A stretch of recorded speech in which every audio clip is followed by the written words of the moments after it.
নমস্কার বন্ধুরা, রসনায় বাঙালিয়ানায় আপনাদের সবাইকে স্বাগত। আজকের রেসিপি হলো দই পটল। এই দই পটল সম্পূর্ণ নিরামিষী রেসিপি। এই দই পটল ভাত, রুটি, পরোটা, পোলাও দিয়ে খাওয়া যায়। এখানে আমি পটলগুলো খোসা অর্ধেক রেখে ছাড়িয়ে নিয়েছি। এরপর পটলগুলো মাঝখান দিয়ে চিড়েও নিয়েছি। একদিক সোজা আর একদিক উল্টোভাবে এরকমভাবে চিড়ে নিয়েছি। এরপর এর মধ্যে আমি নুন হলুদ ভালো করে মাখিয়ে নেব।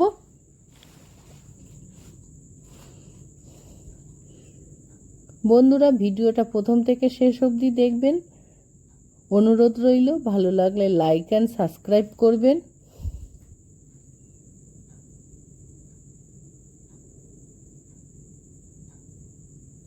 আমার পটলগুলো মাখা, নুন হলুদ মাখা হয়ে গেছে, কি সাইডে রেখে দিলাম।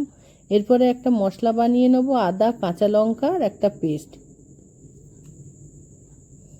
অল্প জল দিয়ে ভালো করে পিষে নেব। এখানে আমার পেশা হয়ে গেছে। এরপর আমি একটা পাত্রে রেখে নেব। এর মধ্যে আবার কাজু, পোস্ত শুকনো আগে বেটে নেব, তারপরে আবার জল দিয়ে ভালো করে পিষে নেব, তাহলে মিহিটা খুব সুন্দর হয়। আমার কাজু পেস্ট হয়ে গেছে। এরপর আমি একটা পাত্রে 1 চামচ ধনে, 1 চামচ জিরে, হাফ চামচের মতন লঙ্কা, কারণ কাঁচা লঙ্কা বেশি দিয়েছি বলে লাল লঙ্কা অল্প দিলাম, দিয়ে এবারে অল্প জল দিয়ে ভালো করে ফেটিয়ে নেব, যাতে মশলাটা ভালোভাবে ভিজে যায়। এবার জল দিয়ে ভালো করে মেখে এক সাইডে রেখে দিচ্ছি। একটা পাত্রে দই নিয়েছি। দইটার মধ্যে আমি 2-3 ঘষা জায়ফল দিয়ে দিলাম, চিনি স্বাদ মতন দিলাম, আর স্বাদ মতন নুন দিলাম। আপনারা নুনের পরিমাণটা আপনাদের স্বাদ মতন দেবেন। এবার ভালো করে দইটাকে ফেটিয়ে নিচ্ছি।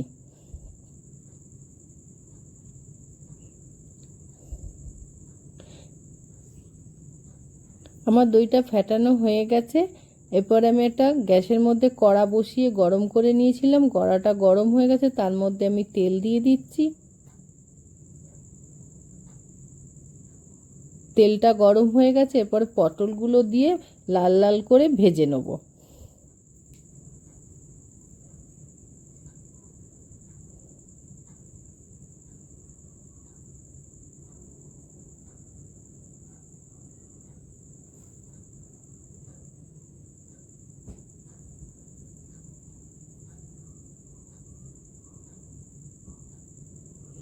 পটলগুলো আমার লাল লাল করে ভাজা হয়ে গেছে। এরপর আমি একটা একটা করে তুলে নিচ্ছি। যেইগুলো একটু তাড়াতাড়ি ভাজা হয়েছে সেইগুলো আগে আগে তুলে নিচ্ছি, দিয়ে আবারও নেড়ে চেড়ে আবারও ভাজিয়ে তুলছি।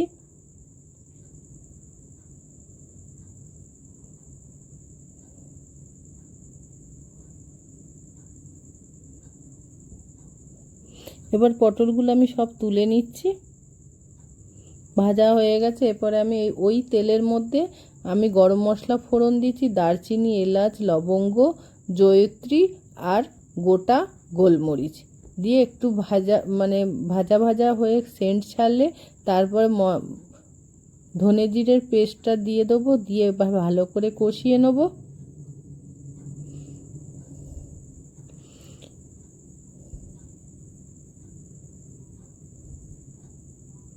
এরপরে আমি আদা কাঁচা লঙ্কার পেস্টটা দিয়ে দিলাম, দিয়ে এবার ভালো করে আরও কষিয়ে নিচ্ছি।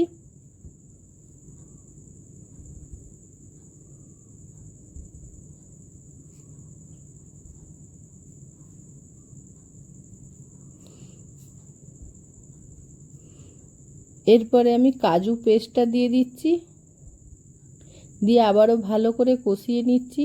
এই মশলা যত কষাবেন ততই দেখবেন মশলা থেকে তেল ছাড়বে।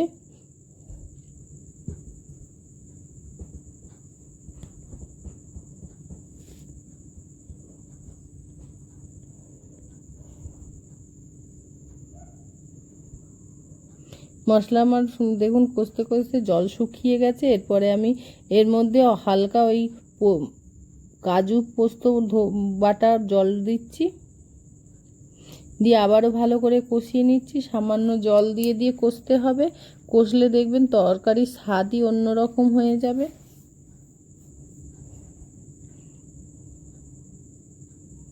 এর মধ্যে কোনো হলুদ পড়বে না। আমার মশলা কষাটা একটু হয়ে গেছে, এরপরে আমি এর মধ্যে পটলগুলো দিয়ে দিচ্ছি, দিয়ে আবারও পটলের সঙ্গে মশলাটাকে কষিয়ে নিচ্ছি।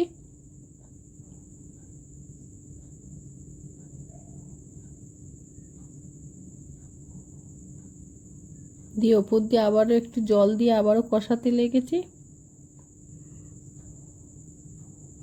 এরপরে আমি কাশ্মীরি লঙ্কার গুঁড়ো দিলাম কালারের জন্য, দিয়ে ভালো করে আবারও নেড়ে চেড়ে দিচ্ছি।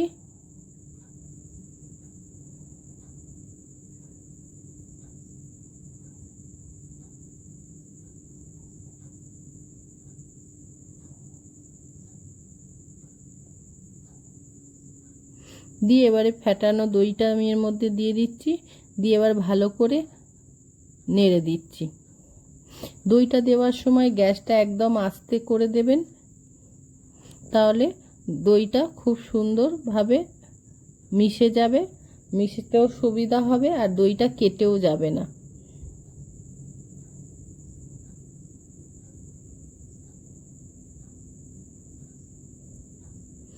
দিয়ে এরপরে গ্যাসটা জোরে করে ফুটতে দিতে হবে। এরপর ওর মধ্যে দিয়ে গরম মশলা ছড়িয়ে দিতে হবে।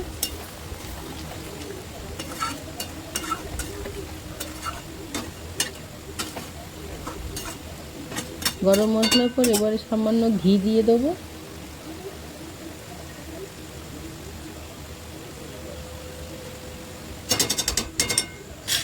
দিয়ে একটু নেড়ে চেড়ে গ্যাসটা বন্ধ করে ঢাকনা চাপা দিয়ে রেখে দেবো কিছুক্ষণের জন্য।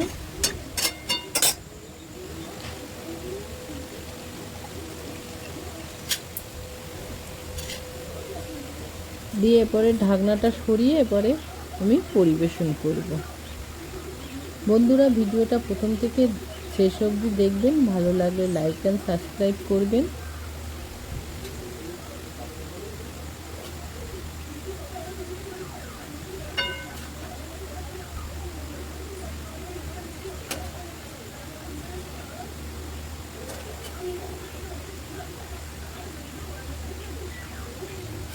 ভিডিওটা প্রথম থেকে দেখার জন্য ধন্যবাদ।